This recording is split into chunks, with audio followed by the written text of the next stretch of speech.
శ్రీధర్ గారు, ఒక కీలకమైన పరిణామం మనం చూస్తా ఉన్నాం. ఫార్ములా ఈ రేస్ తెలంగాణ ప్రతిష్టను పేర్చి హైదరాబాద్ బ్రాండ్ ఇమేజ్ను విశ్వవ్యాప్తం చేశారు ఈ రేసు నిర్వహణ ద్వారా మంత్రి కేటీఆర్ గారి లక్ష్యంగా మనం చూస్తున్నాం. గత ఏడాదిన్నర కాలంగా దాదాపు 14 కేసులకు పైగా నమోదు చేసిన పరిస్థితి. ఏసీబీలో కూడా ఈ కేసును నమోదు చేశారు.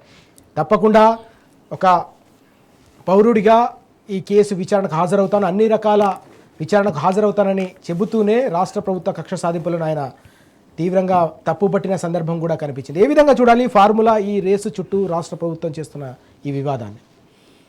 అంటే అక్కడ అసలు అవినీతి లేదు, అంతా పారదర్శకంగా జరిగింది. డబ్బుల లావాదేవీలన్నీ ఆన్లైన్లో జరిగినాయి. ఇక అవినీతి ఎక్కడిది? అవినీతికుండే ఆస్కారం లేదు. ఏదో హవాలా ఎంటర్ అయితేనో, నోట్ల కట్టలు చేతులు మారితేనో అనుమానించే ఆస్కారం ఉంది. కానీ అంతా ట్రాన్సాక్షన్ అంతా ట్రాన్స్పరెంట్గా జరిగింది. అది కేటీఆర్ గారు 100 సార్లు చెప్పారు. కానీ ప్రభుత్వం చెవికెక్కడలేదు. అయినా ఏసీబీని ఎందుకు పురమాయించింది అంటే ప్రభుత్వానికి తెలుసు, మంత్రులకు కూడా తెలుసు ఇందులో ఏమీ లేదని. కానీ ప్రభుత్వ వైఫల్యాలు కప్పిపుచ్చుకోవాలంటే ఇలాంటి సంచలనాలకు తెరదీయాలి. ఓకే, ఇప్పుడు కేటీఆర్ గారిని వాళ్ళు పిలిచారు. 3 రోజుల ముందు 3 రోజుల తర్వాత దీని చుట్టే తిరుగుతుంది మొత్తం వాతావరణం. ప్రభుత్వం కోరుకున్నది అదే, ఏమీ లేదని తెలుసు.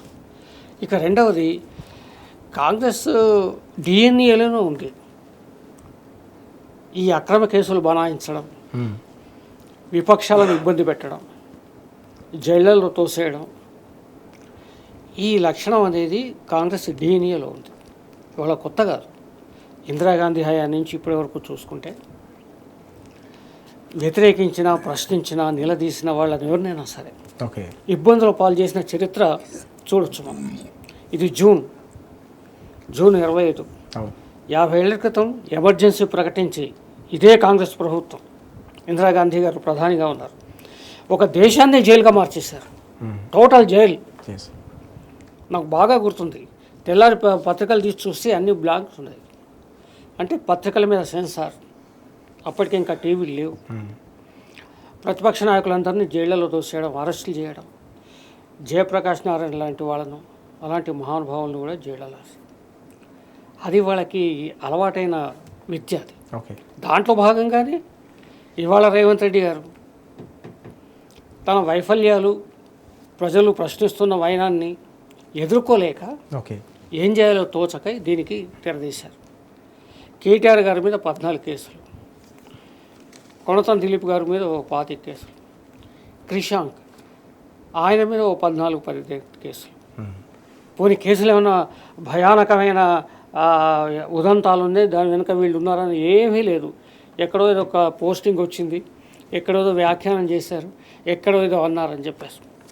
కేటీఆర్ గారి మీద చిన్న చిన్న ప్రభుత్వం మీద చేసిన వ్యాఖ్యల మీద కూడా కేసులు ఉన్నాయి 14లో.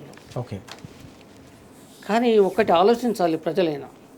రేవంత్ రెడ్డి గారు కేసీఆర్ గారిని కానీ, కేటీఆర్ గారిని కానీ ఎన్నికలకు ముందు, ఎన్నికల తర్వాత, ముఖ్యమంత్రి అయిన తర్వాత కూడా ఎంత అవాంఛనీయమైన పదప్రయోగం చేశారో అందరూ చూశారు. కానీ వాటి మీద ఏమి లేవు. మరి వాళ్ళ శ్రీశైలం లెఫ్ట్ కెనాల్ అది కూలిపోయి దాని మీద కేసు లేదు. తర్వాత ఇంకా రాజోలి బండ కూలిపోయి దాని మీద కేసు లేదు. తర్వాత మొన్న మిస్ ఇండియా, మిస్ వరల్డ్, సాక్షాత్తు ఆమె బాధితురాలే చెప్పింది కదా, ప్రపంచమంతా కోడే కూర్చుంది, ప్రపంచ మీడియాకే చెప్పింది ఆమె, నన్ను అవమానపరిచారు, చాలా ఘోరంగా ప్రవర్తించారని చెప్పేసి. మరి వాళ్ళు ఎవరో ఇప్పటివరకు బయటకు రావాలి కదా, ఎంక్వైరీ చేయాలి, దానికి కూడా ఒక కమిషన్ వేయాలి, లేకుంటే దాన్ని కూడా ఏసీబీకి అప్పగించాలి, ఇంకో ఏజెన్సీకి అప్పగించాలి. దీన్ని అంతేదో చూడండి, దీన్ని తేల్చండి. ఆ వీడియో ఫుటేజ్లు కూడా ఇప్పటికి బయటపడ్డాయి. అంటే కాంగ్రెస్ హయాంలో ఈ ఏడాదిన్నరలో జరుగుతున్న అన్యాయాలు, అక్రమాలు, వీటికి సంబంధించి చర్చ ఉండదు. ఎప్పుడో ఫార్ములా ఈ రేస్ ఏం జరిగింది? అందాల పోటీలు నువ్వు పెట్టావు, 200 కోట్లు ఖర్చు చేసావు. ఫార్ములా ఈ కేసులో 55 కోట్లు. దానివల్ల ఎంతో ప్రయోజనం, ఎన్నో పెట్టుబడులు రావడం, ఎంతో అతరత మహారథులు హైదరాబాద్కు రావడం, ఒక ఉదాత్తమైన ఆదర్శంతో చేసింది అది. ఎందుకంటే ఆ వాతావరణ కాలుష్యం అనేది వాళ్ళ ప్రపంచ సమస్య. ఎస్. ఆ కాలుష్యం నుంచి బయటపడాలంటే ఆ కాలుష్యరహితమైన ఈ వాహనాలు రావాలి, దానికి ఒక ప్రోత్సాహం కలిగించాలి, ఒక వాతావరణ కల్పన చేయాలి, పెట్టుబడిదారులు రావాలి, హైదరాబాద్ దానికి ఒక కేంద్రం కావాలని ఒక ఉదాత్త ఆశయం. అవును. అందాల పోటీలు దానికి వెనక ఆశయం ఏముంది, ప్రజలకు ఒరిగేదేముంది చెప్పండి. దానికి 200 కోట్లు ఖర్చు చేశారు, అప్రతిష్ట మూట కట్టుకున్నారు. ఇవాళ తెలంగాణ పరువు పోయింది, హైదరాబాద్ పరువు అంతుకట్టపోయింది. కేటీఆర్ గారి హయాంలో, కేసీఆర్ గారి హయాంలో తెలంగాణ రాష్ట్రానికి, హైదరాబాద్కి ఎంత ప్రతిష్ట ప్రపంచవ్యాప్తంగా వచ్చిందో దానికి ప్రతిగా అంత దిగదార్చే కార్యక్రమం రేవంత్ రెడ్డి గారి నాయకత్వంలో అందాల పోటీలో జరిగింది. ఇవాళ ఫార్ములా ఈ రేస్ అయినా, పారిశ్రామిక విధానమైన, ఐటీ విధానమైన కేటీఆర్ గారి నుంచి నేర్చుకోవాలి. ఎప్పుడైనా కానీ పూర్వ ప్రభుత్వాలు ఒక మంచి పని చేస్తే వాళ్ళు ఎట్లా చేశారు, ఇప్పుడు మోడీ గారు, కేసీఆర్ గారు పథకాలు 2-3 ఆయన దేశవ్యాప్తంగా హర్ ఘర్ జల్ అని ఇలాంటివి, ఎందుకంటే ఇంటింటికి మంచినీళ్ళు కావచ్చు, ఇంకెవరు అట్లా నేర్చుకోవాలి, ఆ సంస్కారం అలవర్చుకోవాలి. పూర్వ ప్రభుత్వం ఇలా చేసింది కాబట్టి మేము చేస్తున్నాం అనాలి. కేసీఆర్ గారు బహుశా మీకు గుర్తుంటుంది, అసెంబ్లీలో ప్రకటించారు, వైఎస్ రాజశేఖర రెడ్డి గారు కేసీఆర్ గారికి రాజకీయ ప్రత్యర్థి, కాంగ్రెస్ ప్రత్యర్థి పార్టీ. ఆయన ఏమన్నారు, ఆయన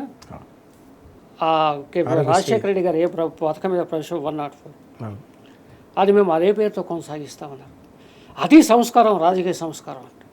కాబట్టి కేటీఆర్ గారు పారిశ్రామిక విధానం ఏంటి, ఆయన ఐటీ రంగంలో అద్భుతాలు ఏం సాధించారు, ప్రపంచవ్యాప్త కంపెనీలన్నీ ఇక్కడ ఎందుకు తమ కార్యాలయాలు ఏర్పాటు చేశారు, హైదరాబాద్కు ఒక ప్రపంచవ్యాప్త ఇమేజ్ ఎందుకు వచ్చింది, చాలామంది ఇక్కడికి వచ్చి మేము హైదరాబాద్లో చూస్తూ ఉంటున్నామా, సింగపూర్లో ఉంటున్నామా అర్థం కాని పరిస్థితుల్లో ఉన్నాము, అంత అద్భుతంగా ఎదిగిందని ఎందుకన్నారు. ఇది అధ్యయనం చేసి ఆ దిశగా ప్రయత్నం చేయాలి తప్ప ఈ పనికిమాలిన అడ్డమైన కేసులన్నీ పెట్టేసి కాలయాపన చేయడం తప్ప ఇది ఏమీ కాదు. కేటీఆర్ గారు మొదటి రోజు అన్నాడు, ఇది ఒక లొట్టపీసు కేసు అని. లొట్టపీసు అంటే చాలామందికి అర్థం కాకపోవచ్చు, పట్టణ ప్రాంతాల్లో ఉండే వాళ్ళకి, మేము పల్లెటూరు వాళ్ళం మాకు తెలుసు. ఓ పనికిమాలిన చెట్టు ఉంటుంది ఊళ్ళల్లో, దాన్ని పిలుస్తారు రైతులు. ఇది ఒక పనికిమాలిన కేసు కాబట్టి కేటీఆర్ గారు అన్నారు ఇందులో ఏమీ ఒరగదు, ఏమీ జరగదు. అది తెలుసు. ఇంతకుముందు ఐపీఎస్ ఆఫీసర్గా సుదీర్ఘకాలం పనిచేసిన ప్రవీణ్ కుమార్ కూడా చెప్పారు కదా, నేను 100 కేసులు చూశాను, 100 ఆరోపణలు, నేరాలు, ఘోరాలు చూశాను, కానీ ఇంత పనికిమాలిన కేసు ఎప్పుడూ ఎక్కడ చూడలేదు. కేవలం రేవంత్ రెడ్డి గారు తన వైఫల్యాలు కప్పిపుచ్చుకోవడానికి, కాలయాపన చేయడానికి, ప్రజల దృష్టి మళ్లించడానికి మాత్రమే ఈ అభియోగం మోపారు. ఆయన ధైర్యంగా కేటీఆర్ గారు ఎదుర్కొంటున్నారు. ఇవాళ కూడా ఆయన ఏసీబీ ముందుకు పోవడానికి సిద్ధంగా ఉంటాం. ఏం జరుగుతుంది చూద్దాం.